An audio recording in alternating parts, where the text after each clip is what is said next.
Hello, everybody. We'll just wait a minute or so for anybody joining late before I do the welcomes and start the meeting.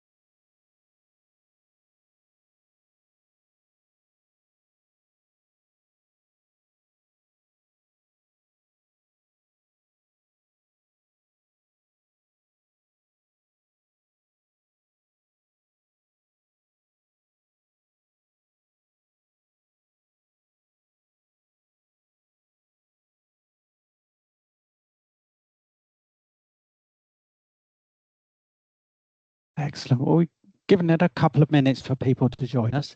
I'm delighted to be here to welcome you to the British Hydrological Society Professional Development Month.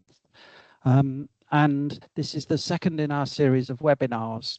I'm delighted to have you here with us today. My name is Joe Pearce. I'm president of the BHS. I'm joined here today by Emma Cross, chair of the BHS Education and Careers Subcommittee, who as a committee have brought this together.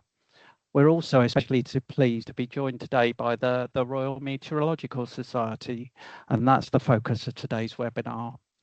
A warm welcome to Sharon Stevens as our guest speaker from RMetS. Before we begin, I just want to draw your attention to the items on the right-hand side of the screen. We suggest you keep your camera off or turn off your camera and microphone.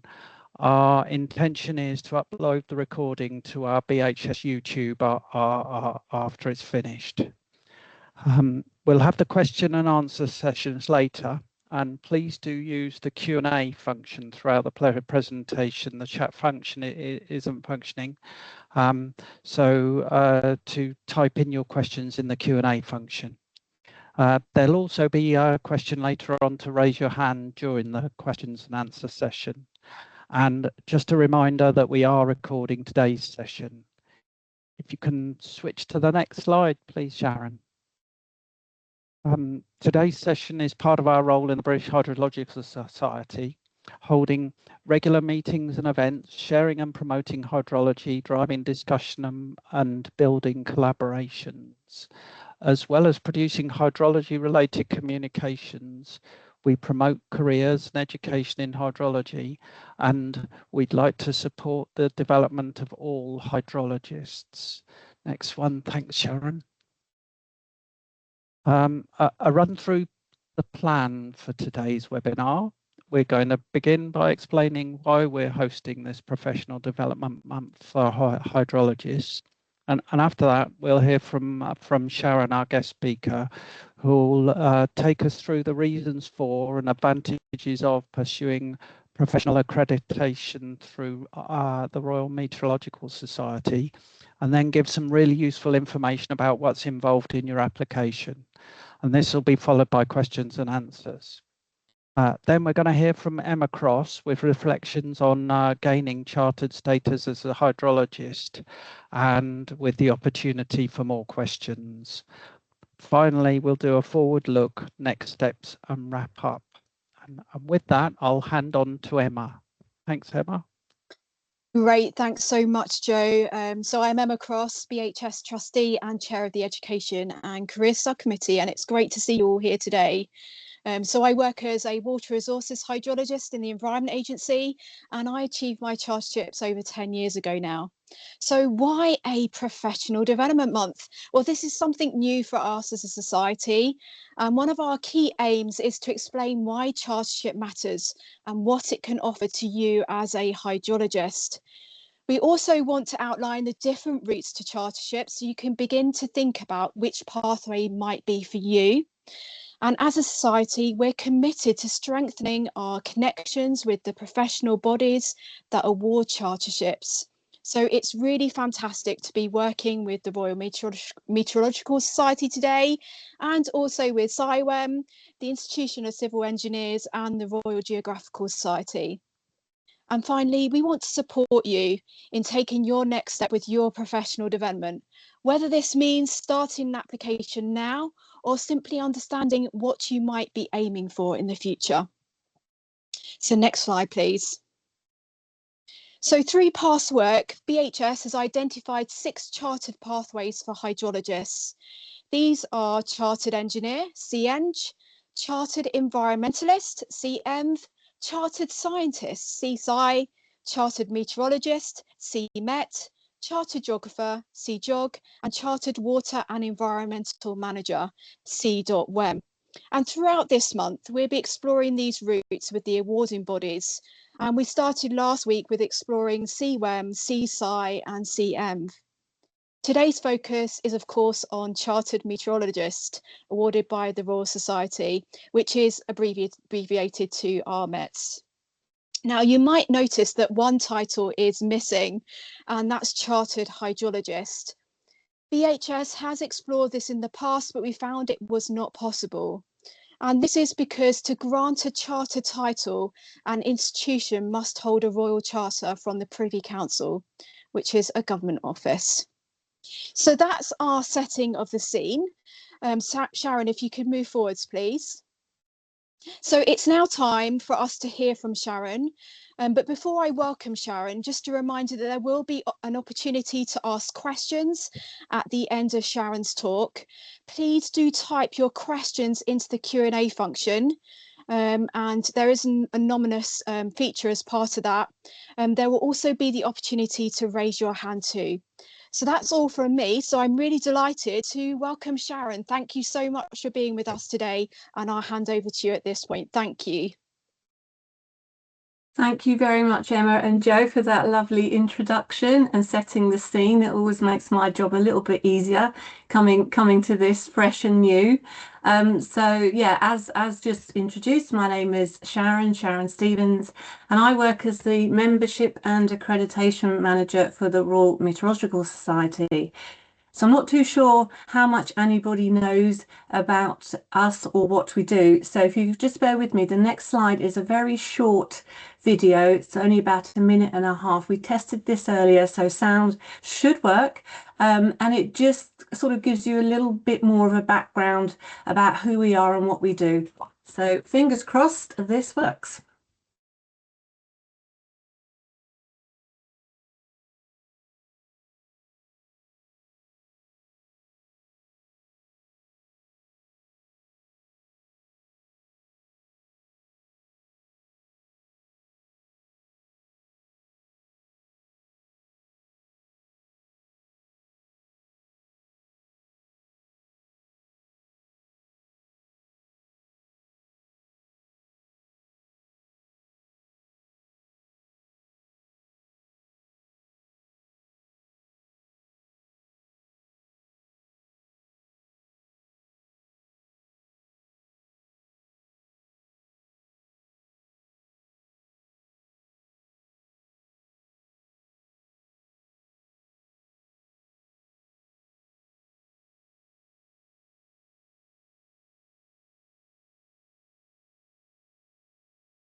Good. Well, hopefully that for anybody who didn't know anything about us at all, that might have given you a little bit of background info. This slide here is just simply to summarize some of the key benefits there on the left-hand side.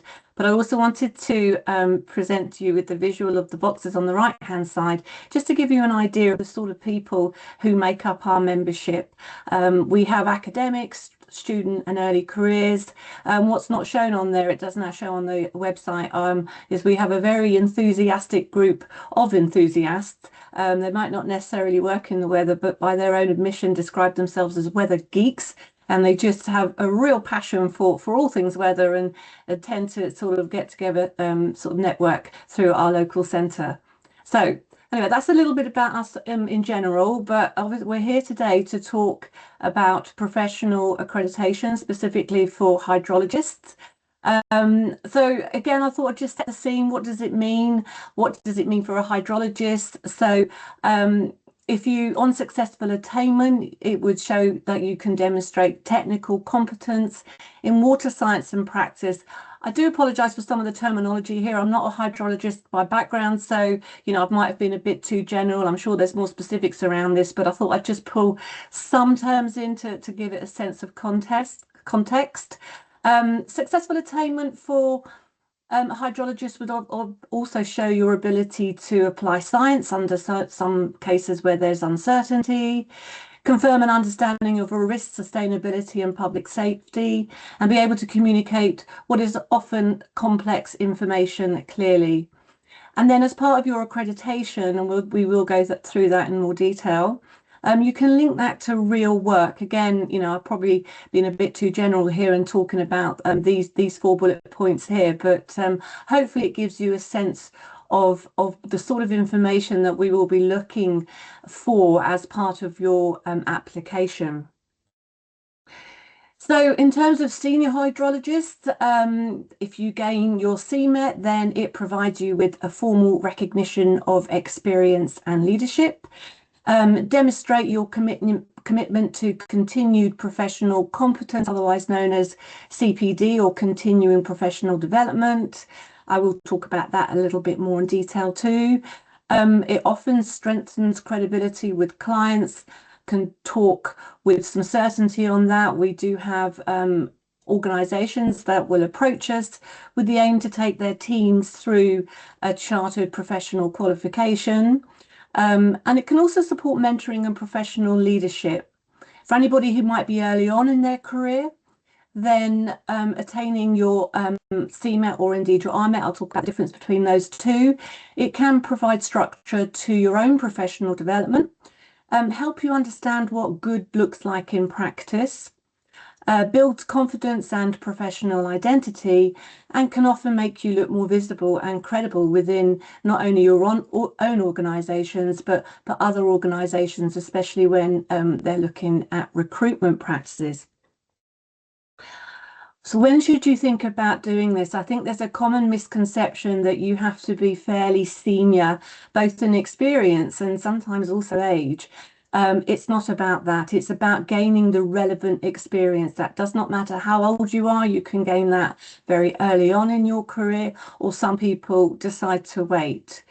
It works best if you plan and keep a record of your CPD. I don't know if anyone on the call has already started doing that, but I'm going to give you a few pointers into how you might go about getting started with that. Very important to remember that you do not need to be an expert in everything. It's more about your breadth, your judgment, and your sense of professionalism. Why do organisations care? So it gives them an assurance of competence and quality within that individual's professional knowledge and attainment. It can often reduce the risk and help inform better decision making. We know from experience it definitely gives them a competitive advantage in bids and tenders. As I said, we do have several organisations we're working with at the moment, and they've got teams of meteorologists in this case who, they are taking through their CMET, and that then puts them in a better position when they are talking to clients. There's also, it can create a strong professional culture and mentoring. What we've seen before is where teams from the same organisation are doing this, they support one another throughout the process. So that tends to work very well. We have 2 professional accreditations. The first one there is registered meteorologist with the post-nominal RMET, typically for those in the early stages of their career, and often paves the way to becoming a chartered meteorologist in the future. We see people will transition from one across to the other. We also find people who might be working in a role supporting Met services, for example, data technicians. So they might not have that pure meteorological knowledge in this case. However, they will have enough experience and academic attainment at a level whereby RMetS is for them. However, Chartered Meteorologist then is our highest level of accreditation and therefore more suited to someone with substantial experience in hydrology and related disciplines. The badges you see underneath are real. They're not Blue Peter badges, for those of you who remember, as we were often said, why have you done that? But actually the badges, you do get them sent to you in, I think they're enamel, but also we forward them in a digital form as well, and we see more people starting to include them, for example, in their signatures on email, which is great. And then just talking a little bit about what the application involves. So it's a reflective piece of work about what you do. And within that, you will be demonstrating judgment and areas of responsibility that you have. I've mentioned already, a record of your CPD activities will also be included. Typically, it's about 20 records when you're doing your application. Depending on whether you're doing an RMet or a CMet, you will then be invited for an interview or a workplace assessment. Not surprisingly, these days they're done a lot more remotely. However, where we have what we call batches of people, so 4, 5 or 6 people from one organisation, we tend to go to their place of work and do them over the course of a couple of days in person. For people doing their CMet, we definitely tell them to focus on their leadership, influence and responsibility. But for everybody, it's important to focus on what learning you've achieved, how you might have applied that, and any further self-development as well that you want to sort of include is always encouraged. So I'm just going to show you a little bit behind the scenes of members who have decided that they want to apply for their accreditation. I'm using the screenshot from the professional accreditation pages just because we're talking about it today, but this is from the website. As I say, the accreditation pages has got a lot more information, far more than I've got time to go through in detail with you today. But for the purposes of today, I just wanted to show you that when you become a member, you will get a login details. So when login information, which when you click on that, you are then given an extra button which is called Access, and it is simply the online recording system, and that's what we've called it. So today I thought I'd go through and just show you how using this system you would add a CPD record, but it might also give people a little bit of information of what to include when you are preparing a CPD record. So when you go into Access, you're given this dashboard. It's just a long screen that you scroll up and down with. We're going to have a look at how we might create a CPD record today. So you click on that and then you'll be presented with this screen. Before I go on to the next one, I just wanted to show you that in the middle there you can see areas of meteorology. We've got a lot of different people, as I explained earlier, from lots of different backgrounds. So not surprisingly, I found the one that said hydrometeorology. I'm guessing that might be relevant, but hopefully it's enough for you to see that there might be something there for you. Going on then, we're going to add a CPD record. I'm using today to give it a title and also then select what type of CPD is this. There's lots of different types of CPD, from reading something, reading an article in a journal, to maybe a presentation or going for some formal training. There's so much out there, and we've tried to condense it into these lists here, but we're always expanding and building on that. For the purposes of today, I've selected a CPD type of providing formal learning, giving lectures, etc.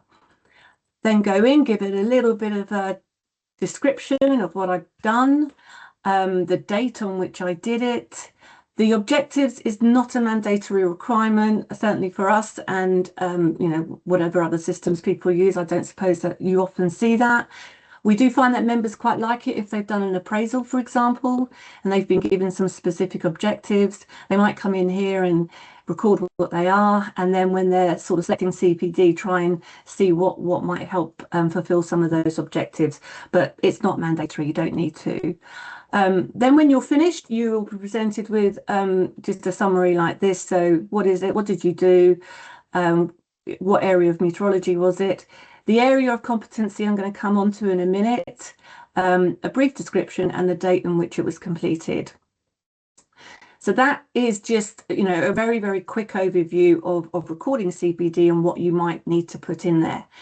So coming back to the actual application itself, the majority of the report will include covering of these 5 areas of competency. So if I go back to the previous slide, I decided that particular CPD was going to support B and C competencies, and that will be attached to the final report when it comes into the assessors, so they can see not only what you've done, but how you're supporting that ongoing knowledge. So we've got A to E there. So application of knowledge. How do you apply the knowledge that you've learned in your everyday job at a level that meets the accreditation criteria? For people who are thinking, well, what on earth is that level? That's when I would refer you to the guidance notes, where there's a lot more information about these different competencies. Competency B is where you take personal responsibility. So it could be line managing someone. It could be taking responsibility for a project, for example, anything at all that you personally take responsibility for. Competency C is all about your interpersonal skills. So that could be chairing a meeting. It could be doing a presentation.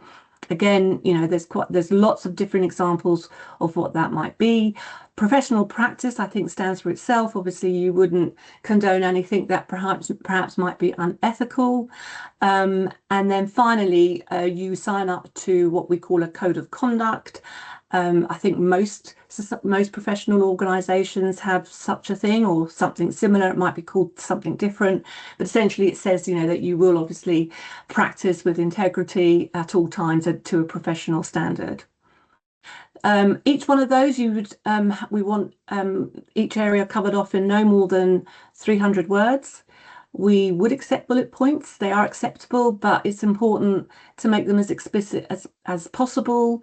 The assessors will not have met you, or very unlikely they will have met you.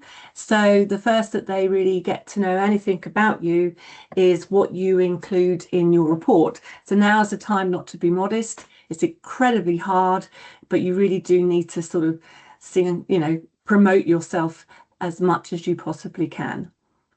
As I say, I've gone through that quite quickly. We do have the guidance notes on the accreditation web pages. They're quite extensive. There's a lot in there, but section 6 is what you're looking for to sort of maybe get a bit more information behind this. And the next thing we often get asked is, well, I don't know where to start. I want to do it, but I've got a blank piece of paper. What do I do? So we have a lot of support. We're always building on that support. The governance behind this is we have an accreditation board, very, very proactive board, always looking to see how can we support people from making reasonable adjustments.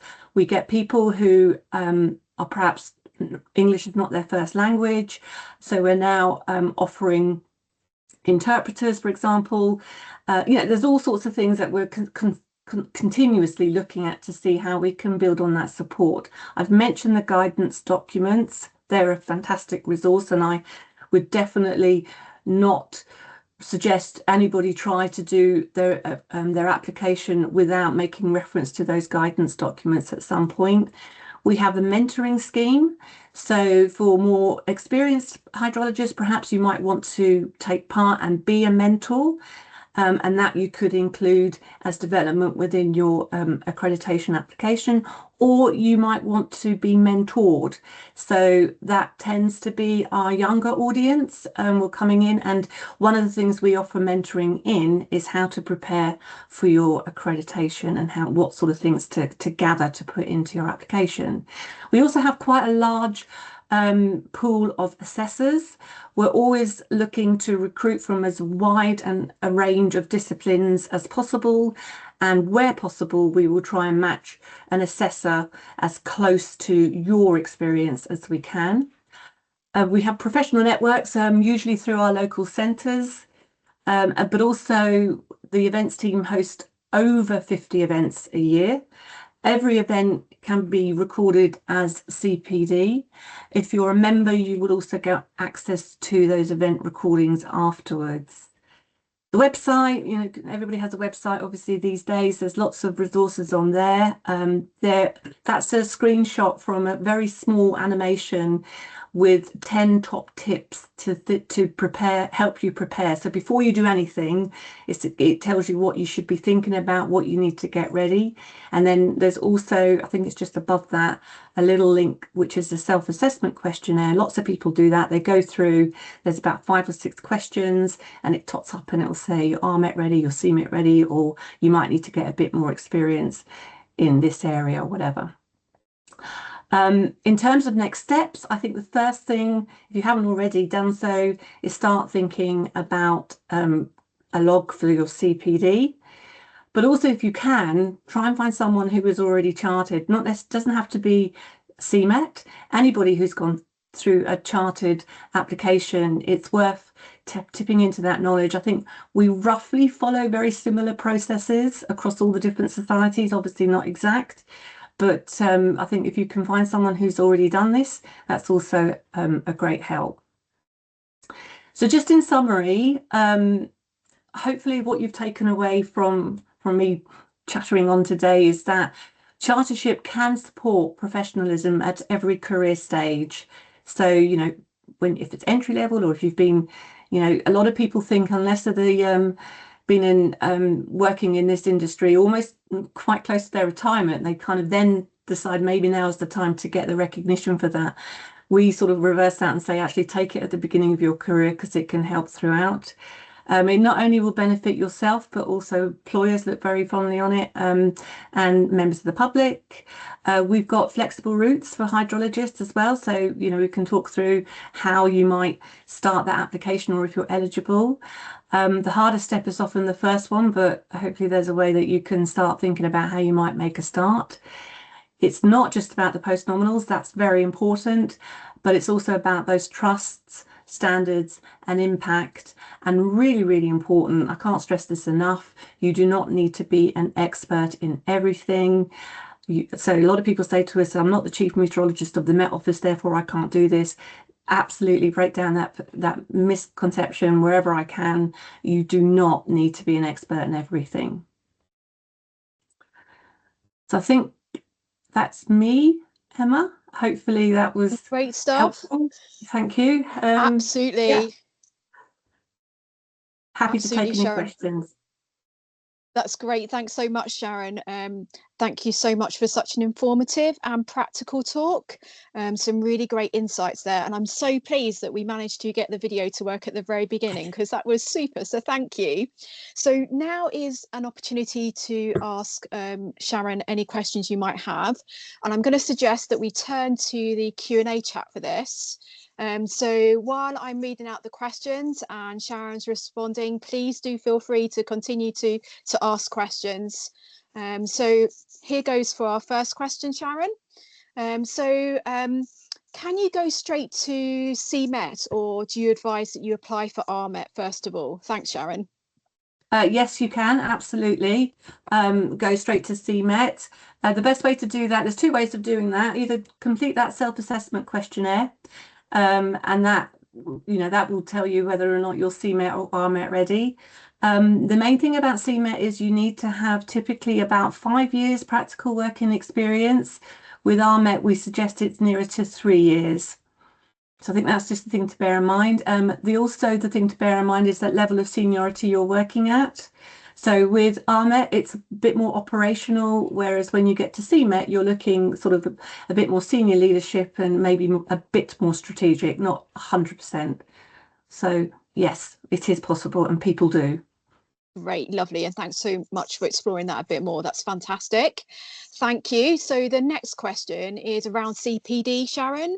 So with CPD, do you need a certain number of hours to be able to apply for CMET? Thank you. No, we don't record it in hours. We look for numbers of records. So when you make your initial application, we say about 20 records, and I think apply your judgment. You know, if people sort of said, oh, I've read, so our monthly magazine is called Weather, and there are some amazing, fantastic CPD articles in there. But if you were to just say, I've read Weather for the last sort of 6 months, that's all I've done, then, you know, the assessors would want to see more varied CPD types than that. So typically we look for about 20 to support your application. And then one thing I didn't mention was that on successful attainment, every 2 years, we then ask you to submit a CPD report to demonstrate where you've maintained that level of competence. So you'll be looking, you know, for quite a nice selection of CPD spread out over the course of the last 2 years and not all crammed into the last sort of 3 months type of thing. So I think it's about just that professional judgment that, you know, that you can sort of maybe use a little bit of not, you know, just knowledge about really when you're doing that. That's great. Thanks so much, Sharon. Thank you. So the next question is, do you have branches or as a society? And if so, do you hold branch events? Yes, so we call them local centres, and they're fairly autonomous in terms of running themselves. They're run by individuals, usually members, so you don't have to be a member to go along, which I think is quite unique. The best thing is to visit the website where it's got them all listed and what they're doing. They're actually having a local centre chair meeting, I think this week or certainly next, where they come together and start planning activities for the forthcoming year.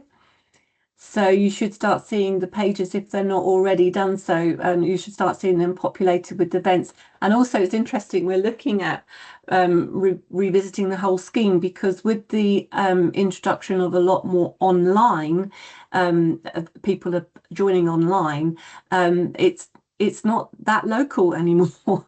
We get people from far and wide joining, so which is a positive, and we're just trying to see what we might be able to do with that additional input from people even outside of the UK.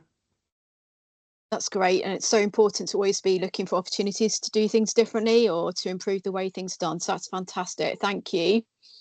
Now the next one is as follows. Let me know if you want me to read it out again. Why would CMET be a good choice for hydrologists over the other chartership types?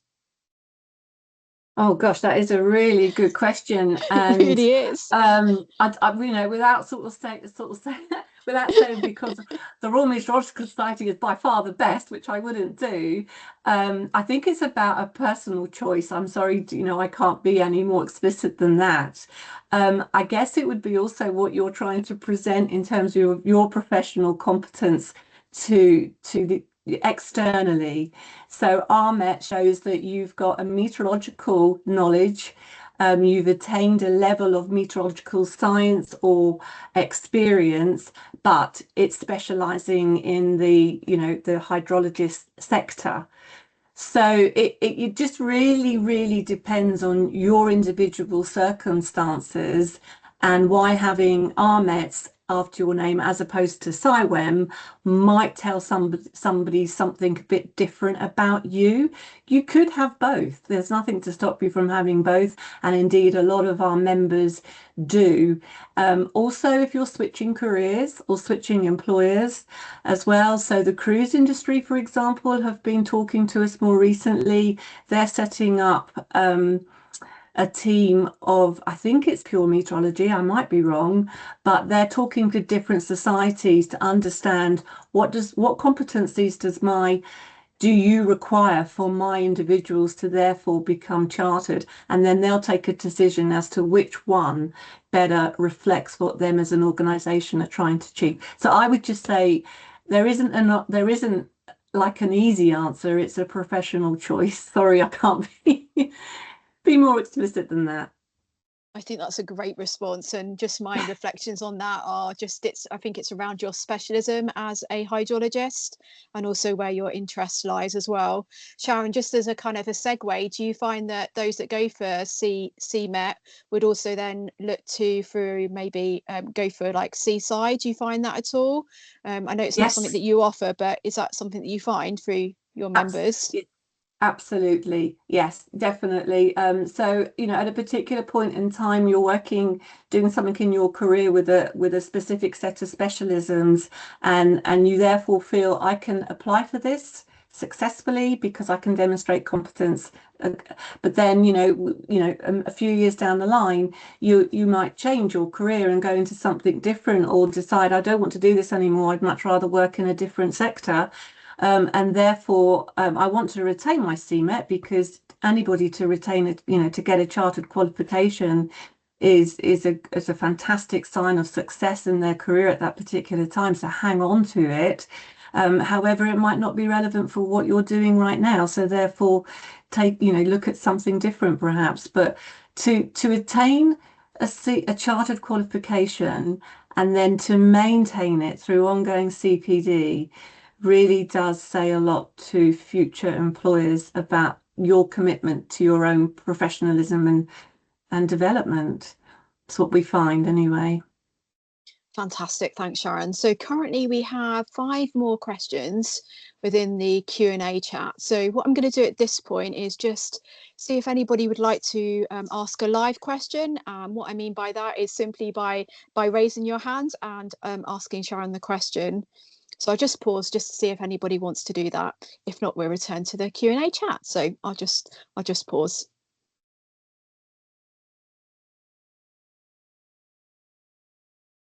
Okay, great. I can't see any live questions. So let's return to the Q&A chat. So the next question is this. I've worked for the Environment Agency for 21 years in hydrometry, which is very specialist. But a vital part of hydrology concerned with the measurement of the water cycle, river flow levels and aspects of meteorology. Is registered or chartered accreditation within RMetS suitable? I am a fellow of RMetS and on a RMetS local centre committee. Okay. Again, I'd probably need to get a little bit more information from you, which I'm happy to sort of off this call, we can maybe communicate with each other by email. We do that a lot with individuals who will simply send through maybe a CV and say, I'm not sure what to go for, RMet or CMET, but just based on that limited information that you've just said, it would sound to me like you're working at CMET level, especially with that fellowship already attained. Because I know to attain fellowship, you do have to be seen to be making quite a significant contribution. So just based on that alone and your length of time working, it definitely sounds to me like you should be working towards your CMET, but happy to take, that off this call and speak to you directly if that helps. Great, thanks Sharon. That's wonderful encouragement for that person. So thank you. Next question is, do you have to be a meteorologist, or would being a flood risk professional be a close enough link, i.e. with a knowledge of climate change? Yes. No. Yes. So again, to go, I mean, we could do another session just going into the actual specialisms and areas of meteorology that we accept, for want of a better word, encourage people to apply with might be better. So there are over 50 specialisms, and that's growing all the time. What you just mentioned, I'm pretty certain I've seen that in there. So as long as you select that, and then when you write that reflective report as part of your accreditation application, you are saying, this is my specialism and this is what I do and this is the level I do and here's evidence of that work, then the assessor will take that and from that be able to say, right, okay, that makes sense. I would expect to see that in that application based on what they say they're doing. So the simple answer is yes. We just look through with you and say, right, well, these are the specialisms. What would you select, and then how will you demonstrate competence in each of the areas that I explained, like the A to E's that I was talking about. Fantastic, thank you. So we've currently got 3 more questions left. So are there CPD opportunities available through RMetS or BHS? So I'm happy to pick up the BHS aspects, but do you want to kind of just share more about RMetS opportunity? And Joe, feel free to come in around BHS as well. So back over to you, Sharon. Thank you. So yes is a simple answer. I would probably signpost you straight away to our events section on the website. As I say, there's over 50 events throughout the year. They're free to attend, most of them are, and when you attend, you get the opportunity to record that as your CPD. One series of events I would particularly point you towards it's called the Masterclass series, currently being advertised at the moment. Hugely popular. We have like circa 300-400 people attend those. And they run for 2.5 hours, usually on a Wednesday afternoon, over a course of three sessions, different topics. So again, have a look and see whether or not it's related to an area of interest to you. We get an academic presenting the latest research or science for about an hour, and then we bring on 2 industry experts to sort of explain, well, how are we going to apply it? How do we actually make this work in our everyday job? And it seems to work really, really well. And we see a lot of people take learning from that and then record that as CPD. So the masterclass, they're about to start.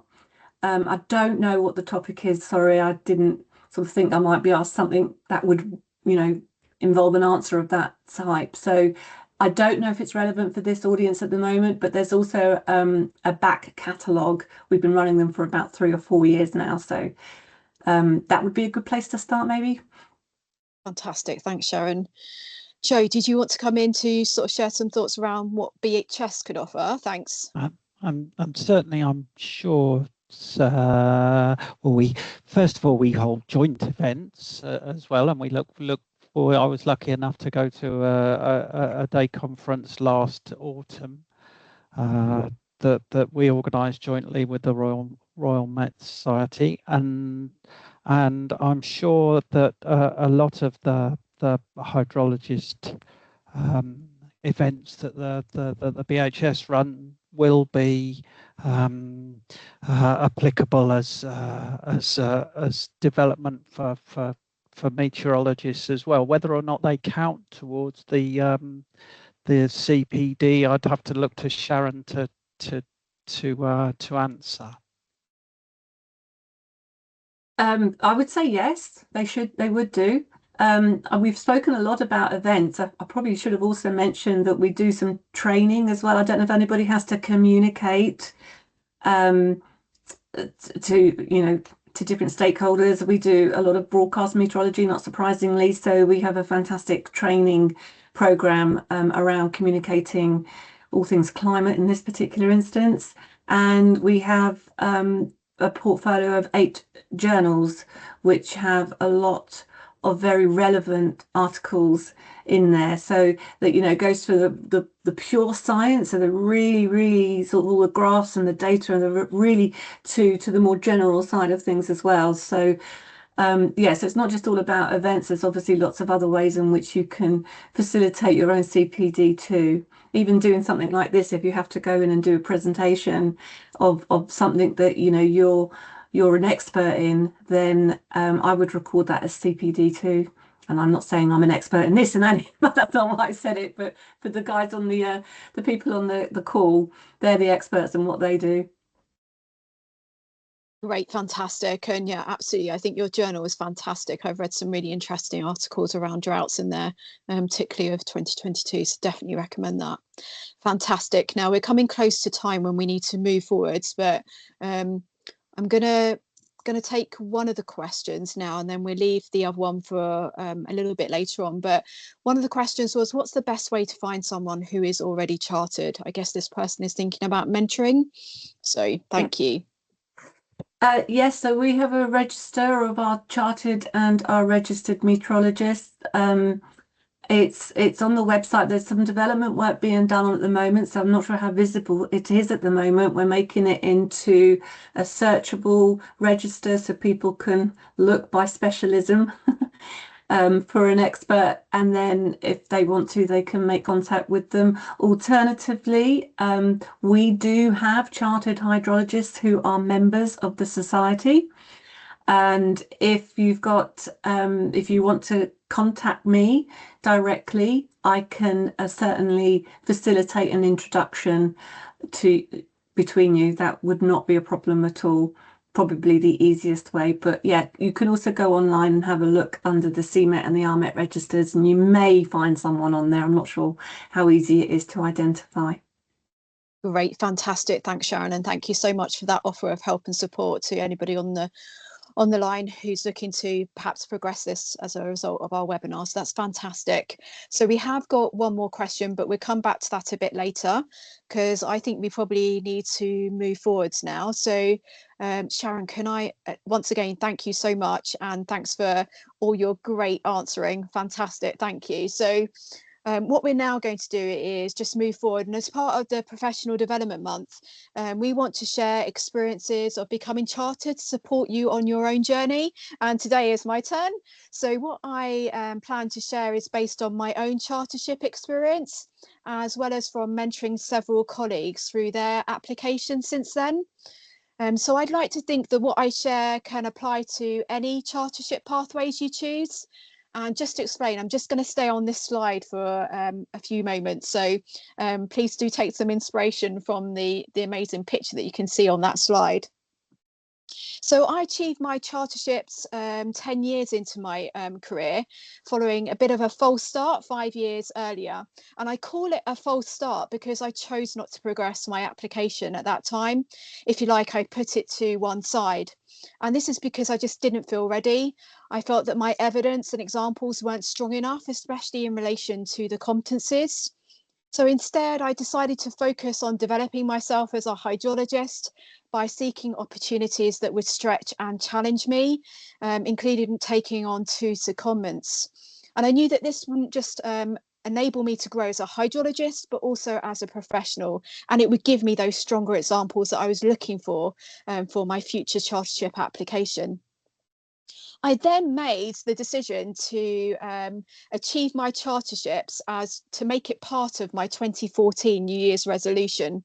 And one of the reasons was that October 2014 marked 10 years of working as a water resources hydrologist at the Environment Agency. So I used that milestone as my ambition to work towards, and I gained my charterships in September of that year. Now, I won't deny that achieving chartership was not hard work. It absolutely was. However, that was outweighed by the fact that the experience was incredibly positive, empowering, and reflective. And I believe this was largely due to my false start and the learning that I took away from that experience. So what I want to do now is share the key learning from my chartership experience. If you like, I want to hand it on to you. So next slide, please, Sharon. So throughout the process, I made sure I was surrounded by positive and encouraging people. I worked hard to believe in myself and recognise that I could achieve chartership because of my experience, because of my enthusiasm, and the fact that I was genuinely ready, with strong examples to support my application. I mention this because I think it's often very easy to underestimate our own abilities and become our #1 critic.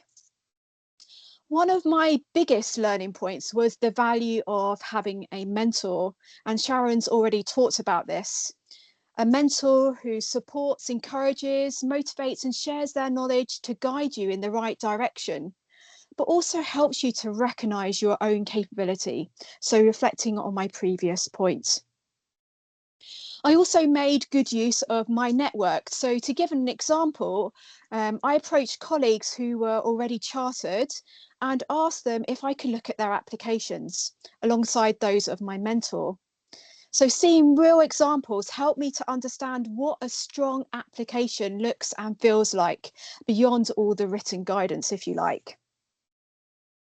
And with my first attempt, I don't think I had fully read or absorbed all the guidance. So second time round, I made sure that I really understood the process, its requirements, and what was expected of me. And I call this the warm-up stage when working with my mentees. And I call it the warm-up because I think it's really important to understand what it is that you're doing rather than just to dive into the deep end, if you like. Of course, your approach will depend on your personality and your preferred way of working. But I guess my message to you is to take the time to understand the process, requirements, and expectations as part of a warming up step. I also made sure that I actively propelled my own application. I think one thing that's really important to have in mind is to remember that it's your chartership application, and that's true for any membership that you apply for. And because it's your chartership application, it's all about you. It's all about your experience, your achievements, your learning, and your ambition. That means taking ownership, driving it forwards, and making it happen for yourself. For me, this meant creating a clear timeline of milestones for my application. And to build in accountability, I shared those milestones with my mentor. But also meant being proactive with my CPD from the very start and logging it.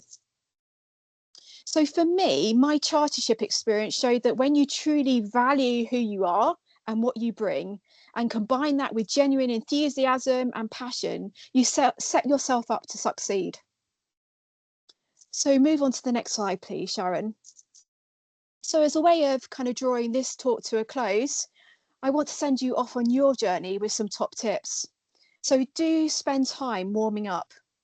Remember to self-propel your ambition, work with your mentor, show your passion and enthusiasm every step of the way.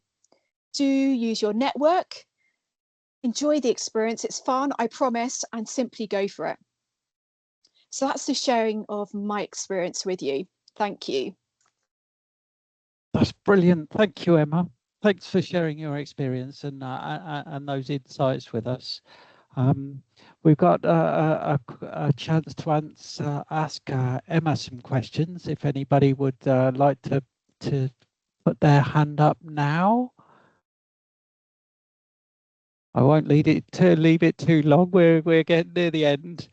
There was one remaining question in the chat, in the Q&A chat, which a crucial one, I guess, for Sharon, which is how much does it cost and how does that work? Yeah, I thought I would get that. I thought I'd got away with it. Right, okay, so how much does it cost? So the application, I'll just tell you, so to apply for a CMET, it will cost you £232. RMet is exactly half, so £116. And then every year that you renew, you pay a £58 or a £29. Again, it's just half of one or the other. So yeah, so £232 to gain your CMET, and then an annual renewal for your £58. On top of that, though, you are a member as well. So membership fees do vary depending on if you have an online version of weather, for example, then you'll pay, I've written it down, it's £74. That goes right up to £116 if you're a fellow. So somewhere in between all of that. So you're looking about 74 plus 58, shall we say, to attain your CMET, and then an initial one-off application fee of £232. Hopefully that helps. For a professional, it sounds like a bargain cost. It sounds like a really good cost to a really good thing to buy into. We like to think so, yes. Thank you so much, Sharon. Any more reflections, Emma? No more reflections, but if we've got time, there's just one final question that's come into the Q&A. So we've probably got about a minute before we need to move forward. So the question is, do I have to be in a leadership role before I can apply for chartership? So I think that's one for Sharon. It's a really, really good question, because we do say that, you know, CMET is the highest level of professional accreditation. So you are taking a responsibility and you are providing direction through your, you know, your knowledge, if you like, and that you've got to a level in your role where that is required. However, there are also senior positions where you might not necessarily have to demonstrate leadership, but you are, say, influencing, for example, some strategic decisions, or, you know, there might be a project taking place where your expertise has been brought in, and because of what you kind of presented, or because of your knowledge, you've said to them, this is the correct way to do it, and you've changed the course of that particular project. And that is an excellent example of, like, providing leadership in a maybe not quite, you know, the sort of the way most people would expect that leadership to look like, i.e. managing a large team of people. So yes and no. I know it's not, you know, it really does depend on what you are doing, and, you know, what bit of evidence you're using, and at what level that has influenced a certain course of direction. Sorry, I can't be any more straightforward than that. I think the problem is we do try and say, you know, this potentially could be for anyone, which means that you've got lots of different people from lots of different backgrounds with lots of different experience. So, you know, the thing I should also say is that when you first put in your application, it goes through a peer review. So before it gets in front of the assessors, there's an internal peer review where they will be looking at what you've put in there, and then we'll come back to you to say you might need to strengthen that. So often we'll see people put in RMetS, I do this, all operational, and then at the bottom there's a paragraph that you immediately say, oh my goodness, no, you're working at CMET level, you need to tell us more about that. And we will go back and say to you, great RMetS stuff, but this leadership piece is what we need to know more about. Great stuff. Thanks, Sharon. Fantastic. That's such useful practical advice for people today, and hopefully given people a great deal of thought for how they can take up the opportunity. If we move on, we're getting near the end. I wonder if you might move us on a couple of slides, Sharon. Is that enough? Yes, thank you. So we're on the last few slides now. So going back to the start of today's webinar, we explained the key goals. We know that we've shown that through the sharing of the presentations today, but this slide just gives a recap on some of the examples of the benefits which we've heard. So there's professional recognition from seeking to become chartered and then becoming chartered. There's personal development, career development, enhanced opportunities for wider networking, and that's a huge benefit, networking within and outside your organizations, increased fulfillment and motivation within your role, and definitely adding personal credibility to your work as well. I'll hand back to Emma for Great stuff. Thanks, Joe. So yeah, next slide, please, Sharon. Thank you. Lovely. So moving on to the next steps, we'd really like it if you could reflect on what you've learned today and what your route to chartership might be. We'd like to know how you found today and how we might be able to support you with your professional development through a follow-up survey. So this follow-up survey can be found in the Q&A chat, so please take a look there. We do plan to share the materials from today, including hopefully uploading this recording onto YouTube. So please do keep an eye out on our website. And if you're not already, then do consider becoming a member of BHS and also RMetS. Again, links can be found in the Q&A chat. Next slide, please. And a reminder that this is the second of 4 webinars. We regroup next Wednesday for webinar 3 with the Institution of Civil Engineers. And then our 4th and final webinar is on the 25th with the Royal Geographical Society. So if you're not already registered and would like to be so, then again, find links in the Q&A. We've also included other events. So on the 17th of June, we are a co-partner for the Drought in the UK conference. So please do keep an eye out on our website for further information. And then between the 2nd and 4th of September is our BHS 16th National Hydrology Symposium at the University of Leeds. And it's entitled Reimagining Hydrology for a Changing World. So just to say that we have now opened for abstracts, for presentations and posters. We opened on the 2nd of February and the closing date is Friday, the 3rd of April. So registration for the symposium opens on the 2nd of March. To find out more, again, look at our website. You'll find the link in the Q&A chat. Next slide, please, Sharon. So we thought we'd send you on your way with this inspirational quotation from Hannah Burgess, who is a former president of CIWEM even. So let me read it out. So applying for chartership is your chance to shine, to showcase your career to date and to show people how passionate you are about making our water and wider environment a better place for everyone. So go for it. Next slide. Thanks, Sharon. And back over to Joe. Thank you. Thank you so much, Emma. I'll say thank you to everybody for joining us for today. Especially thank you to Sharon and to Emma, and to Alex Scott and others who've involved in the Education and Careers Subcommittee have helped us set up today. Thanks to JBA Trust and Group for their use of Microsoft Teams today for the webinar and for their help behind the scenes. I ask everybody to stay connected with us and look for the links that Emma mentioned, and also a last reminder to fill in the survey if you could, please.